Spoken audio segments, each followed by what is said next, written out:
Ready na ba kayong visitahin natin ang pangatlong new 7 wonders of the world natin? Welcome to Chichen Itza! Ta-da-da-da! Ang ganda guys! Wait lang, namin muna natin talaga. Sabi daw guys sa National Geographic, pag tumayo ka doon, tapos nag-clap ka, merong 7 echoes dito. Mga original Mayan prints pa yan. That's a calendar, right? Yeah, Mayan calendar. Mayan calendar. Gracias! Grabe guys, hindi ko in-expect na ganito yung itsura niya in person. Ang kakakilabot. Ayan, meron na namang sinkhole dito oh.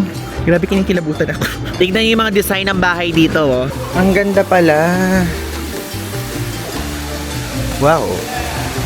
So para tayong pumasok sa loob ng aasta, ganun yung vibe na pinibigay. Tawosa ke, uchalut awatesh muk eteto olan. Denachale has ka kimbelay no hochkich keleyum. So, hindi na naman naging maganda yung pakiramdam natin.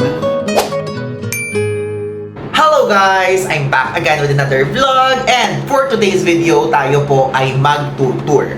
So, dito sa vlog na to, papakita ko sa inyo ang ating experience dahil makikita natin ngayon ang one of the new 7 wonders of the world, ang Chichen Itza. Okay? So, if ever kung magugustuhan niyo po yung vlog ngayon sa video na to, ay ito po ay nabook natin sa Klook. Yung link po ilalagay ko sa video description para save tayo ng tour if ever kung pupunta kayo dito sa Cancun. So, ang tour natin for today is ang Chichen Itza, cenote, and Valladolid with tequila tasting. Actually, may tequila tasting na kasama. Opo, may mga pag-ganon-ganon. So, ito yung itsura niya. Wait, nakikita niyo ba? Medyo mabagal yung internet ngayon. Ayan siya. So, may 1K na nag-book. So, merong tour na kung saan with meeting point in Cancun, 3,800 pesos lang. May VIP tour with hotel pickup and Mexican buffet lunch, 6,093 yung presyo ngayon. So, yun yung binili natin, yung may Mexican lunch. Kasi gusto ko may pick-up and Mexican lunch. So, 5,800 lang natin siya nabili. Mas mahal na siya ngayon a little. Okay? So, ngayon, let's go 8 a.m. yung pick-up time. And it's already 7:50. At least 10 minutes tayo magiging early. Let's go down! Okay, guys. So, ito nga pala yung outfit natin for today's video. As usual, all black. So, yan. And also, nakabag lang din tayo. And ito yung payong natin. So, madami nagtatanong kung may dala daw ba tayong payong. Yes po, may dala tayo. I forgot nga kung saan natin to binili, pero parang sa ano ata natin to binili, sa Chiang Mai. So, sira na nga siya actually. So, let's go na! Ano guys, for some reason, yung tour natin ngayon, hindi tayo nag-message. Kasi usually, nagme-message kapag ka day before. Ito hindi siya nagme-message. Sana naman dumating. Are you ready? Ready na ba kayong visitahin natin ang pangatlong new 7 wonders of the world natin? Let's go! Hindi na tayo guys nag-breakfast buffet dito. If ever, panoorin niyo yung previous vlogs para makita niyo, 290 Mexican pesos po yung bayad. Non-desayuno buffet o breakfast buffet. Kasi meron ng lunch buffet na kasama yung tour natin. Ito yung itsura ng hotel lobby natin dito sa Cancun Centro na Ibis. Ayan. So if ever kung di pa nga pala kayo nakakapag-decide ang hotel nyo, maganda yung hotel na to, or kung kahit ano pa mang hotel yan sa Mexico, sa Cancun, Mexico City, kahit sa ibang bansa, kahit sa Pilipinas, kapag ka mag-book kayo ng hotels, mayroon po tayong mga codes here na pwede nyo magamit para magkaroon kayo ng discount. 5 times yung pwede magamit yung sa Agoda, sa Klook naman, 1-time usage yan. Ilalagay ko na sa video comments and description yung link para mabilis nyo ma-redeem. So ayan, 2 minutes na lang, wait na natin. Sana naman papadating na sila. Guys, ito na yung bus natin. And also, nagpunta nga pala tayo dito sa Oasis Smart Hotel. Kasi biglang nag-message na hindi daw tayo mapipick up sa hotel natin. Out of, coverage sa pick-up location. So, nagpunta na lang tayo para ito guys, tara na. Okay guys, first stop. Dito ngayon tayo sa cenote. Oh. Actually, swimming spot to, pero hindi tayo maliligo. Ayun natin ngayon, Chichikan. Experiensya and cenote. Ginagawa din dito guys, yung ginawa natin din sa Mexico City. So, meron aling traditional na ritual na ginagawa dito. van a sentir de acuerdo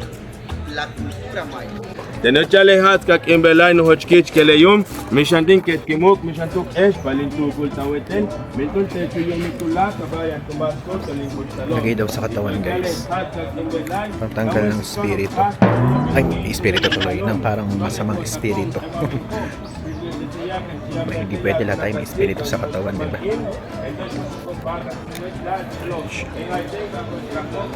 Again, Mexican ritual.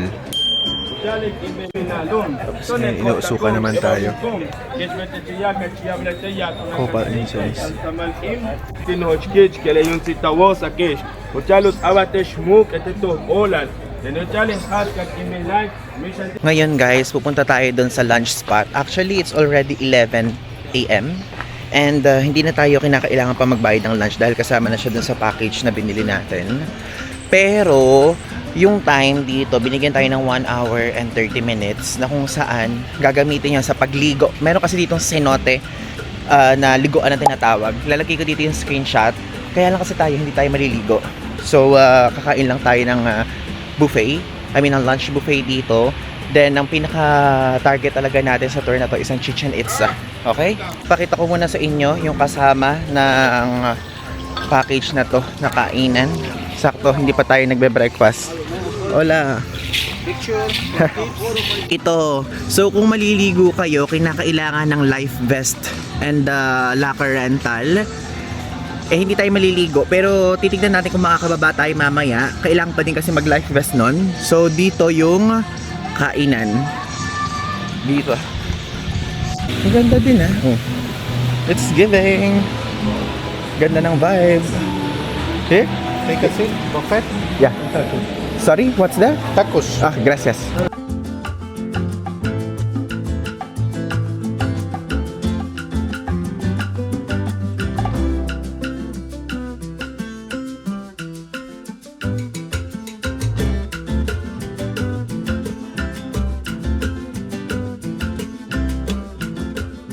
Ito guys, yung pagkain natin. O, diba? So, very Mexican. Ito lime soup yan. So, kumuha tayo ng kanin. Pero parang kahit wala palang kanin, okay lang. Dahil napakadami na nito. May nachos, tapos iba't ibang uri ng tacos and something. Tapos may egg. Okay?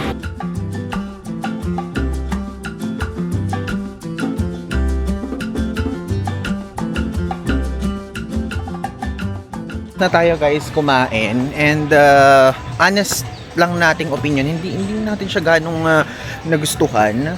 Like hindi na malutong lahat and also medyo bland nga yung lasa, parang ganun. Hindi tulad ng mga nakakain natin sa Mexico City. So guys, bababa tayo para maipakita ko din sa inyo kung ano itsura dun sa mismong swimming part. And again, bibigyan kayo ng time para makapag-swimming dito kung gusto nyo, pero tayo personally, ayaw kasi natin.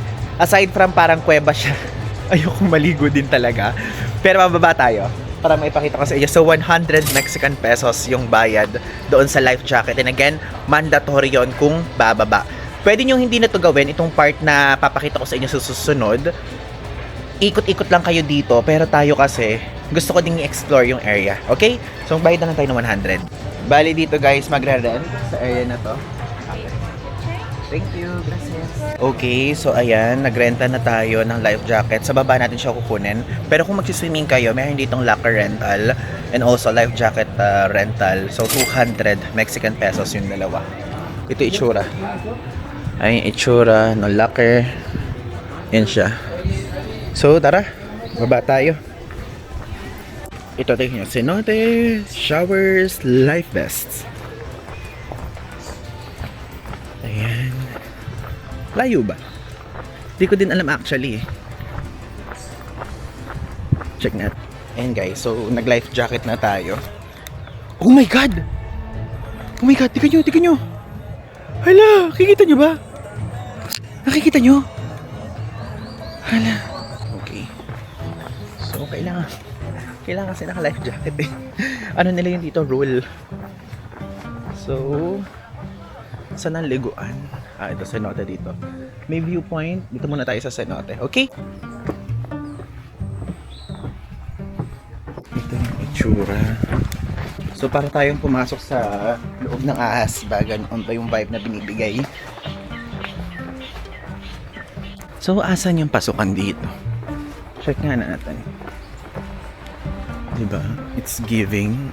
Paldo-paldo yung may-ari ng negosyo na to, no? Lahat ng turista sa kanya nagpupunta kasama sa tour. Okay, so guys, bumababa tayo ngayon dito. So, ganito yung dadatnan nyo kung gusto nyo maligo dito sa cenote. Madilim siya as far as I know, eh. Gusto niyo talagang binabaan natin kahit di tayo naliligo. Wala lang. Ang goal is para makita, para ma-explore, at para maipakita ko din sa inyo. That's the thing. Madali itong ginagawa natin kasi pababa. Mamaya, paakyat naman tayo. Yun ang ano na naman. Hirap yun. Ito guys, si itsura. Ang ganda pala. Wow. So, ayan siya. Ever kung gusto nyo okay din mag-swimming grabe, gusto nyo may kuweba dito tapos biglang may lumabas na ahas dyan ba, ganon.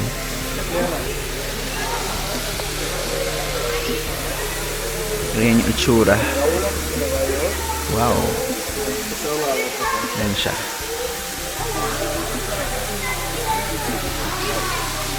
Ali guys, itong cenote, natural sinkhole siya na kung saan merong fresh groundwater dyan sa baba. Nabuo ito because of the limestone bedrock na nag-collapse. Ito kasing Yucatan Peninsula na kinatatayo nito, napakadaming cenotes around and many cenotes connected through underground rivers. Ayan. I-appreciate lang natin yung moment. Kasi binayaran natin to 100 Mexican pesos yan. So pwede din doon, may viewpoint din doon. If ever, kung gusto niyo, bumaba kayo dyan, mag-picture kayo here. Pero alam nyo, hindi ganito yung nakikita natin online. Parang mas close siya. Hindi ganitong vibe.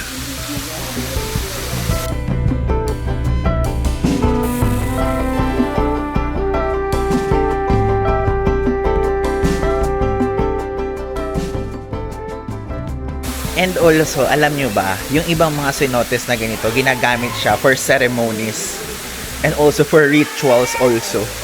Pero imagine, no, if ever man, kung sakali may ditong wedding, kung pwede lang namang wedding kunyari, tas andyan, ang ganda ng view ang ganda ng vibe, pero parang intimate lang dapat kasi kukunti lang yung nasa gitna, no?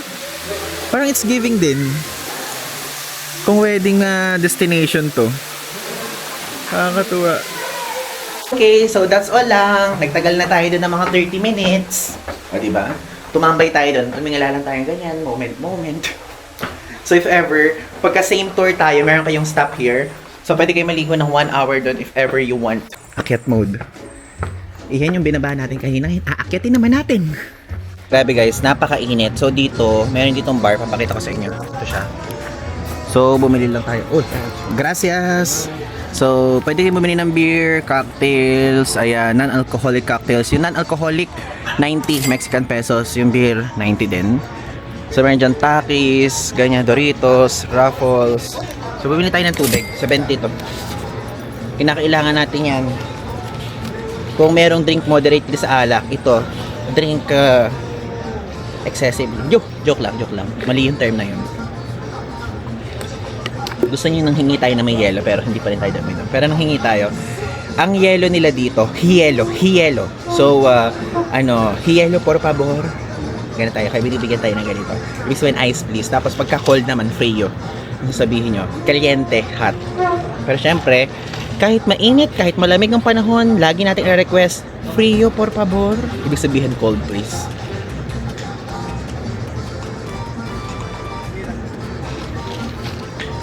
Drink your water. Wala talagang option sa kanila yung matcha lagi. Ay naku, Latin America, alam ko naman na hindi sa inyo special yung matcha, pero please, pakilagay naman sa menu, please. Ayan, may mga candies din dito. Baileys. Alam nyo, nung college ako, Baileys ang favorite natin. Itong Bombay, nagaganyan din tayo. Noon yun, nung kolehiyo pa tayo. Pero ngayon, hindi na talaga. And ewan ko kung nakwento ko na din sa inyo before.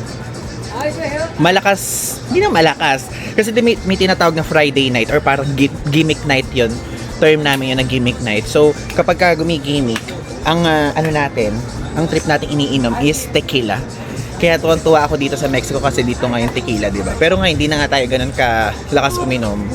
Kaya kapag kunyari inom lang tayo, namumula tayo parang kamatis. Parang ganito, guys. Pero dati, favorite natin, Jose Cuervo, yung mga yon. Mas gusto ko siya kasi sa beer kasi yung beer nakakalaki ng tiyan. Yung hard, kaya nga hard, nakakatama. Pero mas trip ko siya. Nung college yun, pero ngayon hindi na ganun. Okay? Nililinaw ko lang. Gusto ko lang i-share sa inyo na ganun yung life natin nung college kapag nagtatanggal tayo ng stress sa pag-aaral. Wow! Mga ganyang level. Pero ngayon okay na. Graduate na tayo doon. Kaya kung napapansin nyo, hindi din tayo nagpa-party sa gabi. Hindi tayo lumalabas, lalo na pag solo. Pero kapag kami mga friends na kasama, family, ginagawa natin siya. Pero kapag ka-solo travel tayo, hindi. Kaya nakita ko yung mga comments nyo nung nasa Colombia pa tayo na madami nag-worry. Ivan, wag kang iinom, wag kang pupunta sa bar, ganyan. Don't you worry, hindi po tayo nagbabar pagka solo travel. Yan ang sinisigurado ko sa inyo. Parang buong trip natin dito sa YouTube channel na solo travel tayo. Never pa tayo nag-vlog. Ay, never pa tayo nag-bar alone. Wala talaga. Hindi ko siya trip. Ngayon nga lang eh. Ngayon lang tayo nagpunta sa ganitong klaseng bar top. Ang iniinom pa natin tubig. Ang tawag dito naman is agua. Agua bendita. Ay, mali. Tapos na guys. So tara na. Sa bus. Yan. Next up guys, andito ngayon tayo sa Valladolid area. So one of the oldest neighborhood yan dito sa Yucatan Peninsula. Tignan niyo yung mga design ng bahay dito, oh. Very Mexican pa din, colorful pa din, pero hindi na siya yung super daming mga arte sa paggawa. Puro flat lang, colors na lang yung naglalaro, ganyan. This city guys was founded by Spanish noong 1543. And tignan nyo, we're currently here sa park. Binigyan lang tayo ng 10 minutes para makita lang yung paligid. If ever, kung gusto niyo bumili, meron dito mga shops, ganyan. Ayan. Ganito naman yung mga ano dito, mga binebenta. Ano tawag sa ganito? Yung mga ganitong style. Ganyan siya. May mga bilihan din ng snacks. So ganyan yung vibe dito. Ang napansin ko lang dito sa part ng Mexico na to, hindi siya yung tulad dun sa Mexico City. Di ba may mga refreshers doon na mga drinks na may mga chamoy na nakapaligid? Dito wala akong nakikitang ganun.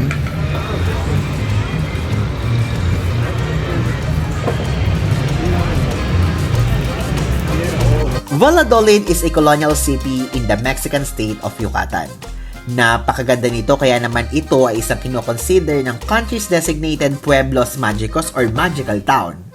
It serves as a popular base for visiting Chichen Itza dahil located to halfway between Cancun and Merida.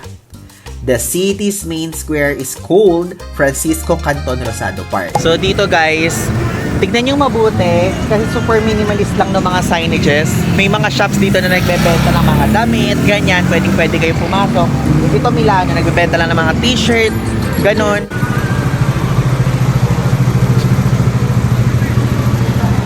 Na kung saan dito nyo din makikita ang Church of San Servacio na na-overlook din ang Central Plaza. The church was rebuilt in early 1700s after the original was demolished.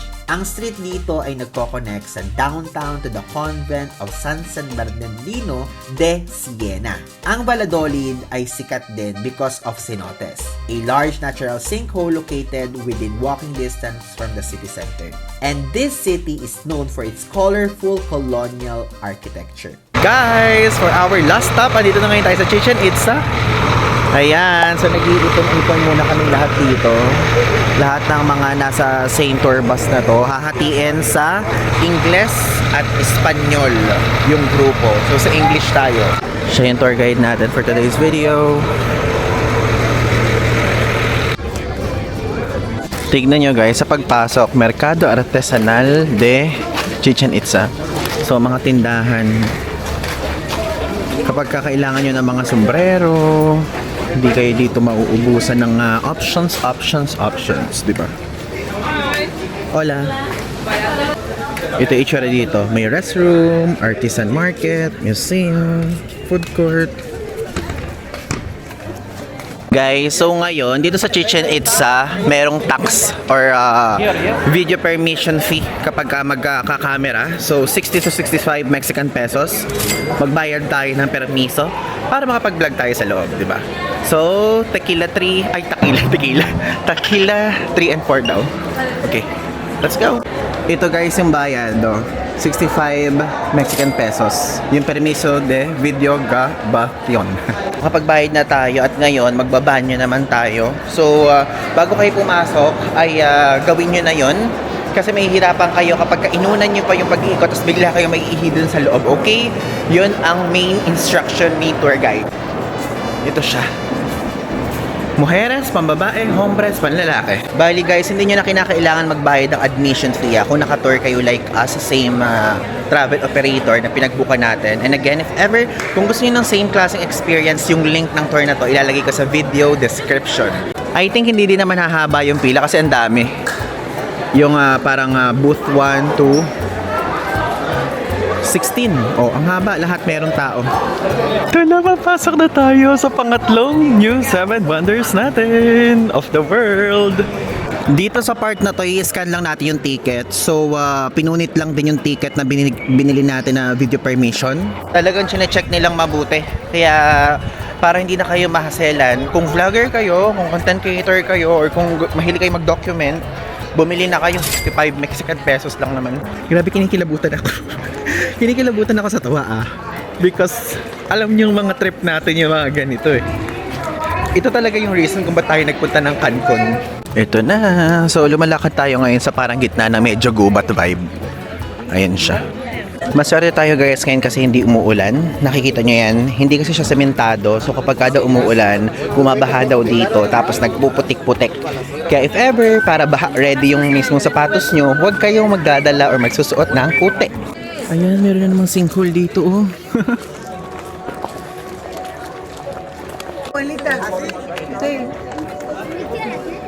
Get closer, please.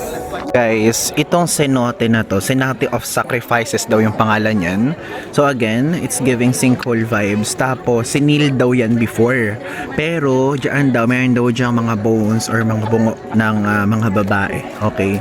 And aside from that, may myth daw before na parang ang sinasabi dito ay inihuhulog dyan yung mga taong virgin. Ayan. Tinatapon dyan pagka virgin ka pa. According sa tour guide natin. Ayun siya. Nire-re-echo ko lang sa inyo yung sinasabi.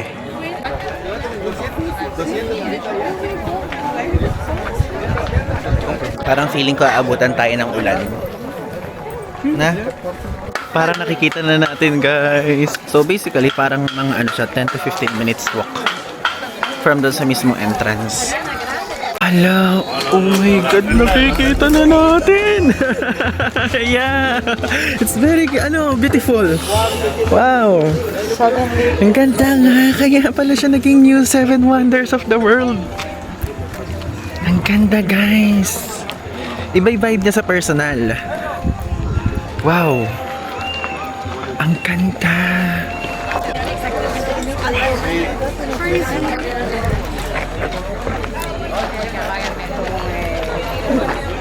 Grabe guys, hindi ko in-expect na ganito yung itsura niya in person. Ang kakakilabot.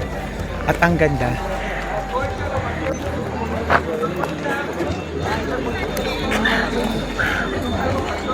Itong mga nakikita niyo sa harapan na yan guys, mga original Mayan prints pa yan. So basically, yung iba kasi yung mga temples and yung ibang mga infrastructures dito na para mga historical, sinisimentohan na nila, ginaganya, pero yan, all original yan. So looks like the most famous or the only part. Present 1,000 after Christ. Okay guys, ngayon officially, welcome to Chichen Itza! Tanananan! Ang ganda guys! Wait lang, naramdamin muna natin talaga. Nakakatuwa! Iba yung vibe niya talaga. Alam nyo ba, nilagyan na nila ng mismong harang to kasi merong mga turista before na umaakyat dyan. So, pero maganda din naman siya kapag malayo yung kukuhanan, ganun. Tapos meron nagva-vandalize sa loob para maiwasan yun. May ganyan na. Ayan. Kaya hindi mabigyan ng justice ng camera kasi medyo gloomy ngayon eh. Tapos guys, tignan niya may pumapalakpak dyan, di ba? Merong effect dito. Ayun na, naririnig niyo ba yung effect? Na kapag pumapalakpak kayo, maririnig niyo siya here. Ganon yung kagaling yung parang architecture and engineering dito. Grabe, kahit isa lang naririnig. One person.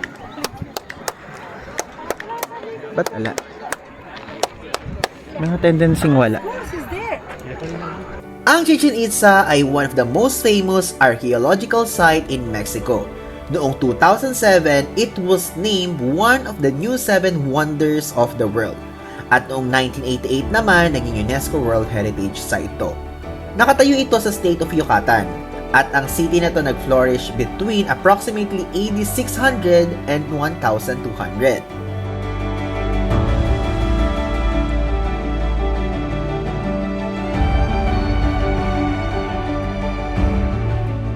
Na tayo dun guys sa pinaka-main na Chichen Itza. So now, pumupunta naman tayo sa mga places na pwede nating makita sa paligid. To be honest guys, from doon sa mismong Cancun Centro, merong way para makapunta dito na magko-commute lang kayo. Pero yun kasi medyo hassle talaga siya. Tapos pumunta pa tayo sa iba't ibang mga lugar, ganyan. Kaya I suggest, mas okay pa din kapag magtutour kayo. Guys, yung mga makikita nyo here. Ang tataas na mga walls. Unfortunately, pero parang swerte din kahit paano, pero maganda siya kasing puntahan kapag maaraw. Tignan nyo, oh. Actually, medyo maliwanag pa nga sa camera, pero napakadilim na ng ulap dyan. Sabi daw guys sa National Geographic, pag tumayo ka doon, tapos nag-clap ka, merong 7 echoes dito. Pero hindi maipaliwanag na kapag lumabas ka, hindi na maririnig yung echo dun sa kabila. Ang galing. Sasabihin daw natin yung water in Maya. Loud that way. And you will be amazed. Tingnan natin kung paano mangyayari. All together. One. Wait. 1, 2, 3. All together as one.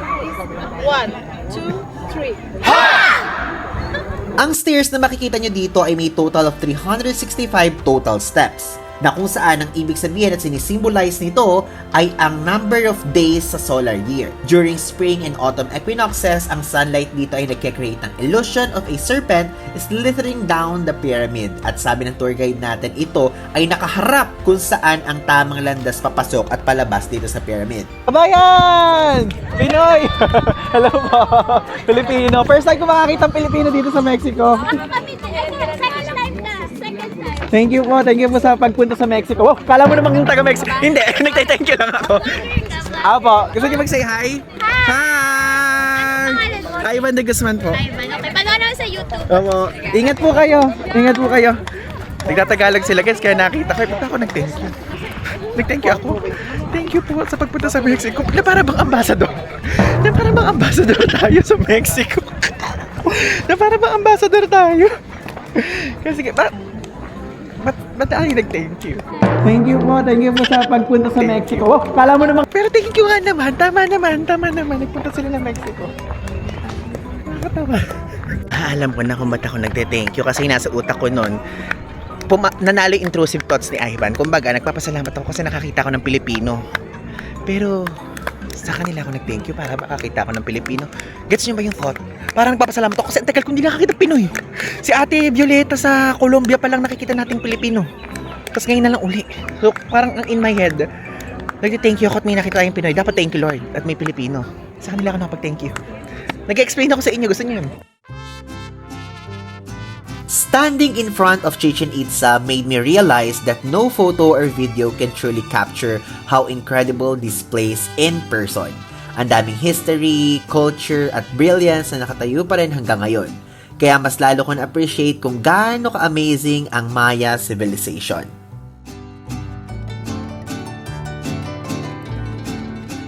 Magpaalam tayo kay Chichen Itza. Paalam sa'yo. Pangatlong 7 new wonders of the world nating lahat, guys. Again, Chichen Itza. Kaya naman ngayon humanda ka, Machu Picchu. You're next. Guys, nag-aalisa na yung mga tao. Parang ayaw ko pa siyang iwan. Paalam na, Chichen Itza, ha? Paalam na. Next time na lang, babalik ulit kami sa... Bakit may nagle-laser? May pa-laser effect sila. Nakikita niyo ba sa taas? Ang ganda mo. Ang ganda-ganda mo. Deserve mo yung title mo. Ano mga tumatakbong aso? Makagat pa tayo dito ngayon. Grabe, ang ganda talaga guys. Iba yung ganda niya sa personal. Di ba merong mga sinasabi yung mga tao na kapag nakakita sila ng artista, iba itsura mo sa personal, sa TV, ganito, ganyan. Iba itsura niya sa personal. You need to visit this. Sa mga taga United States of America, nakababayan natin dyan, taga Canada, even taga Mexico, taga Caribbean, taga South America, you need to visit this agad-agad since kayo yung malapit. Tapos lahat ng mga taga Asia, Africa, Oceania, Antarctica, taga Antarctica, ganyan, Europe, bisitahin nyo to, the best, the best. Ala na yung nagtitinda dito, sana pala kanina tinanong ko na. Meron guys ditong parang telang color, parang nawala na, sayang naman. May ilang beses ka na tinitignan tong uniform ng Mexico. Gusto ko talaga siyang bilhin, opo.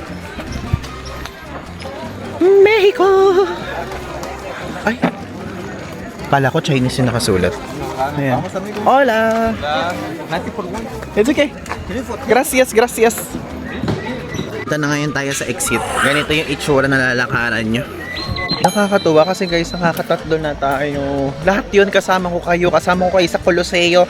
If ever panoorin niyo yung Roma vlog, Taj Mahal vlog, this vlog, next nito Machu Picchu. Tapos next sa Machu Picchu, syempre, Christ the Redeemer. Tapos next doon, try natin si Petra. Petra, parang feeling ko Petra yung mas workable next. Or kundi, pwede din naman Great Wall of China kasi yung mas malapit sa atin. Tignan nyo, talagang on the spot nila inuukit.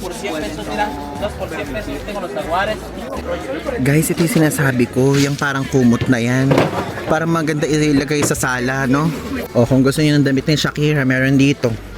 Bili kayo, Shakira, Shakira. Oh, me gonna talk like this. You're gonna tatida, tatida. Gusto niya biglang kumakanta. Ay, ang ganda naman ito. It's giving Coco, pero green and black lang and something. Ito din, maganda. Kaya nun sa Mercado 28. Kasi ang problema, mahal dun eh. Yun yung iniisip ko eh. Hala guys, ito meron. Hola. ¿Cuántos cuesta? 7, okay, 700. 7. Okay, only for me, 7. Very 500? okay. Okay. Ay, they have a tarjeta? Tarjeta. Nabili natin. Okay. Gracias, gracias. Guys.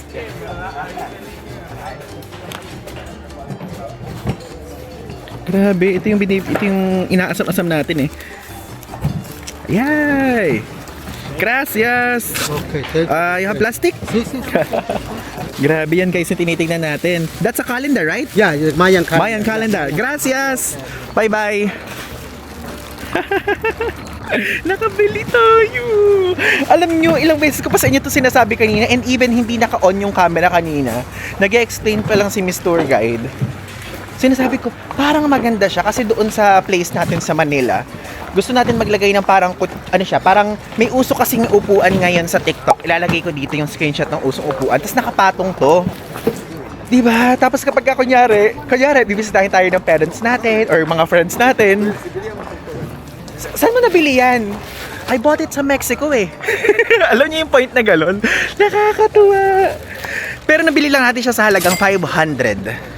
Hindi na tayo tumawad, okay na yung 500 na yun. Pero nung una, 700 binigay. Tapos, tinay nating tawaran ng 500. So, di ba? Not bad. Turn on! Ayun na. Pabalik na tayo sa ating sasakyan. Hello guys! So, today is another day. And actually, this 2 days after na to, nung clip na kung saan nagpunta tayo sa Chichen Itza. So, nung gabi po kasi, during that time is nangyari na naman sa atin yung nangyari sa atin doon sa Sapa, Vietnam. So, hindi na naman naging maganda yung pakiramdam natin. I think meron na naman tayong nakain na hindi siya talaga angkop sa katawan natin. So, nagkasakit po tayo. Mukha bang may sakit pa? O parang wala naman. Pero yun, so this day kasi, ito yung day na palipad na tayo sa Peru. So, madami tayong hindi nagawa dito sa Cancun. Hindi tayo nakapunta sa hotel zone, which is yun yung gagawin natin sa Isla Mujeres. Balak sana natin gawin yun, pero hindi kinaya talaga. Like, nanlalambot yung katawan ko kahapon. Buong araw tayong tulog. To the point na nandito lang talaga tayo sa hotel room kahapon. Hindi tayo lumabas. Buti na lang may Uber Eats dito or it's giving Food Panda and Grab Food. So, nagpa-deliver lang tayo ng ramen. Ayan, ng ramen, ng food. And, hindi talaga kaya eh. Tapos sabi ko gano'n, doon ko na-realize na talagang hindi na ganoon yung tiyan natin tulad noong mga previous days, previous years, like parang 2022, 2023, 2024 na days natin na kahit anong pwede natin kainin ay dapat natin kainin.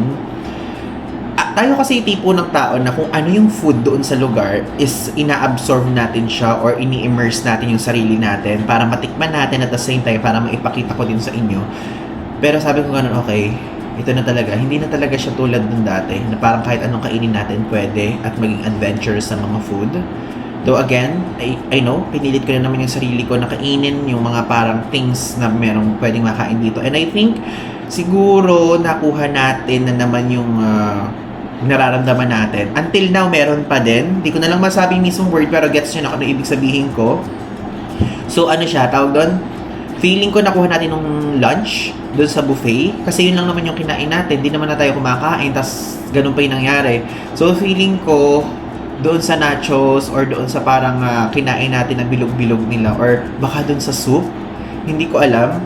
So nandun na yung medicine kit natin. And meron tayo ditong Imodium. Ayan. Kumuha lang tayo dito. Meron tayong Erseflora. Actually, madami pang Erseflora doon. Ang kapal nga talaga ng Erseflora na baon natin. So, inihiwalay ko na iinumin natin ngayon. At meron din tayong ORS na baon. And nagbabayo Jessic din ako kasi ang sama talaga ng pakiramdam ko. So, sabi kong ganyan kahapon. Kahapon dapat Hotel Zone. Karugtong siya ng vlog na to. And also, Isla Mujeres. Or sa-separate ko na vlog sana. Tapos gagawa pa tayo ng isang vlog which is i-explore natin sana yung supermarket dito sa Mexico, which is alam niyo yan, ang dami nagre-request talaga na Ivan, supermarket vlog ganyan. Nasa baba nga lang natin yung Walmart Express pero hindi pa natin nagawa, ganong level. Ang lala kasi talaga, like parang nanlalambot ako kahapon, nababagsak yung feeling, mga ganong vibe. Sabi ko, okay sige, simula kasi nung nag-turkey tayo, everyday, everyday tayo nag-vlog, everyday tayo naglilibot, ganyan. So, sabi ko siguro yun. Yes, yung yesterday, ano yung parang day na pagkapahinga natin muna. So, wala tayong nagawa. After nung Chichen Itza vlog natin, na-explore na natin yung city center na area ng first day natin. Tapos yung Chichen Itza day. Tapos, yun na. Nangyari na yung mga nangyari. So, naramdaman na naman natin yun. So, lesson learned again. Hindi na talaga kaya nating tikman yung mga dapat na gusto pa nating itry. Ang iniisip ko nga sa Peru is sikat doon yung ceviche. Oh, yun, ceviche. Ceviche is parang ano siya, parang tawag doon? Parang I forgot the term. Ilalagay ko na lang dito yung term. Parang ganun siyang klaseng pagkain. So, hindi siya luto actually. So, sabi ko gusto ko pa naman sana siyang itry. Pero paano na naman pagka nangyari na naman sa atin yun. Tapos may mga nag-message sa atin ng mga mahal natin sa buhay na viewers na ayaw tinry namin yung mga guinea pig, ganyan, tapos sumakit yung tiyan namin, ganun. Along the way kasi simula na nag-Latin America trip tayo, napakadami mga generous viewers natin na mga insightful comments, insightful direct messages na nagsisend sila ng mga tips sa Peru, sa Brazil, sa Colombia, kahit nga sa Chile, Argentina, nagbibigay sila ng tip kahit ala naman talaga sa ruta natin ngayon. Sabi ko, hindi talaga kaya talagang kumain na ng mga ibang things, so medyo masela na talaga yung tiyan natin.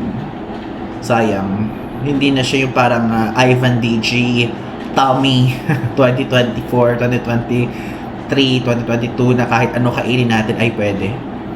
So yun, ito iinumin lang natin itong Erseflora, itong Imodium, and itong Biogesic kasi iinumin tayo ng ORS. So itong ORS is Oral Rehydration Salt. So yun siya. Para hindi tayo ma-dehydrate. So this one, baon natin to sa Pilipinas pa. Hindi nga natin siya ginagamit sa Turkey, Colombia, dito sa Mexico. Nagamit naman natin siya. So mukha pa ba ako may sakit? So abangan nyo na lang guys yung next episode patungkol dito, which is Peru na yun. Peru na agad-agad. Ganun ang kabilis yung parang transition natin. So before we end this vlog, share ko lang muna sa inyo yung ating thoughts sa Mexico and also sa Cancun. Sa Mexico and Cancun, I think I'm more into Mexico City than into Cancun. because hindi naman talaga tayo ma-beach type of person. Parang mas city vibe kasi tayong tao. Though I love this place, and I think kapag babalik naman tayo dito sa Cancun, ang gagawin natin, doon naman tayo sa all-inclusive hotels mag-i-stay. Kasi dito po sa Cancun, sikat na sikat yung mga all-inclusive hotels. Yung tipong wala ka nang gagastusin, lahat included na sa loob. Ganyan. Kasi ngayon, nasa budget hotel tayo, which is ito nga, Ibis Cancun Centro. Pero pagbalik natin dito, doon tayo sa mga all-inclusive. Gusto ko pang bumalik one more dito sa Cancun para ma-explore pa. Kasi ano naman siya eh. For example, pupunta tayo sa Caribbean area or sa North America na US and Canada. Pwede pa nating daanan to kasi andito lang naman siya. Kumbaga parang mas malapit na tayo dito kumpara ito sa Pilipinas kapag ka nandun tayo sa USA, di ba? So yun yung mga pinaplano ko someday. So, yung Cancun, okay siya. Mas lighter siya kumpara kay Mexico City. May mga Mexican food dito, yes of course. Hindi siya ganoon ka-crowded tulad kay Mexico City.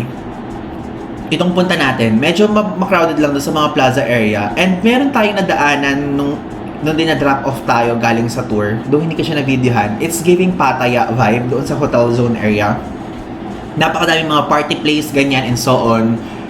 So, hindi naman tayo dun mapupunta at iinom, pero ang daming mga nag-iinumang level, mga club levels, yung mga nakikita natin doon. So, yun. Parang I think feeling ko, next time, pag pupunta tayo dito, hotel zone. And again, kayo po, if ever, kung pupunta kayo dito sa Cancun, mamili kayo ako sa Central Zone, which is kung nasa tayo ngayon, na mas into shopping area, into Mercado 28, mga ganyan, into Plaza, or dun kayo sa hotel zone, andun yung mga all-inclusive na mga hotels. So, yun siya. Sayang kasi gusto kong puntahan yung Isla Mujeres eh. Yun yung magandang isla dito na parang ife-ferry lang pero hindi talaga kaya. So, yun siya. And Ivan, kung tatanungin ka ano mas gusto mo, Mexico City o Cancun kapag babalikan, tulad ng sinabi ko sa inyo, Mexico City talaga. Madami pa tayong mga hindi napuntahan sa Mexico City. And I think pupunta pa tayo sa mga ibang cities na malapit naman sa Mexico side. Kasi ito nasa bandang Caribbean na to eh. Itong side na to, magkaiba nga ng oras sa Mexico City, tas Cancun, ganung level eh.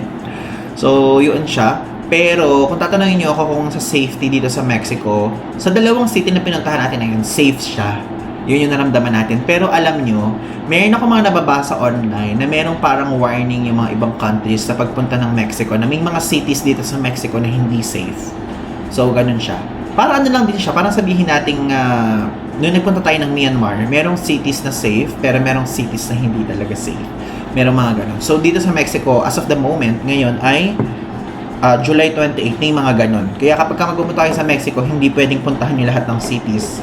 I-research nyo muna mabuti. Pero yung dalawang cities na pinuntahan natin, okay na okay siya. Okay? So, yun lang naman so far. Kung meron pa kayong mga tanong na hindi natin nasagot, o hindi pa natin nakikwento dahil nga ang bilis natapos itong Mexico part natin. Parang naman tayong pumuyat naman tayo. feeling agad isang araw pa lang. So sabihin nyo lang dyan sa comment section na sasagutin ko, okay? Maraming salamat po sa pag-watch ng Mexico leg ng ating Latin America. Abangan nyo po yung susunod na episode dahil pupunta na tayo sa Peru! Again, Ivan Digusan po. So, yun lang. Thanks!